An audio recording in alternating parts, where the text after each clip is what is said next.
Angedacht zwischen Rhein und Reden. Impulse aus dem Kirchenbezirk Germersheim.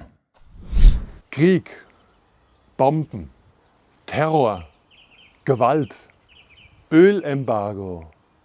Die Worte, die wir im Moment in unserer Zeit hören, die sind so hart und so kalt und so grausam. Und mir ist irgendwie wichtig, dass wir wieder entdecken, was für eine unglaublich schöne Sprache wir haben. Was Wunderbares hat Gott geschaffen, als er die Sprache geschaffen hat. Im Anfang war das Wort und das Wort war bei Gott und Gott war das Wort. Ich möchte euch einfach heute inspirieren, dass ihr Natur und Schönheit der Natur, Musik verbindet mit wohltuenden Wunderworten, Zauberworten, die klingen in unserer deutschen Sprache. Lasst euch doch einfach mal inspirieren, während ihr die Schönheit der Natur hier seht. Meine Lieblingsworte für euch: Augenweide, Bauchgefühl,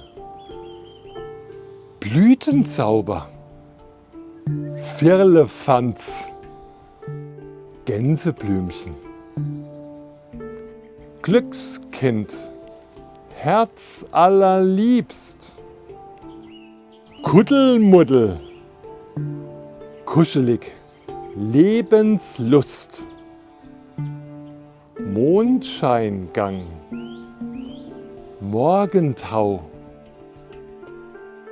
Naschkatze, Pusteblumenzeit, Sandkastenliebe, Sommernachtstraum, Veilchenblau, Vergissmeinnicht, Wunschtraum, Zipfelmütze. Sind das nicht wunderbare Worte? Und während ihr sie in euch klingen lasst, sollt ihr wissen, Gottes Segen liegt darauf, wenn wir Worte sprechen, die Menschen verbinden und die Frieden schaffen. Seid behütet und gesegnet. Angedacht zwischen Rhein und Reden. Impulse aus dem Kirchenbezirk Germersheim.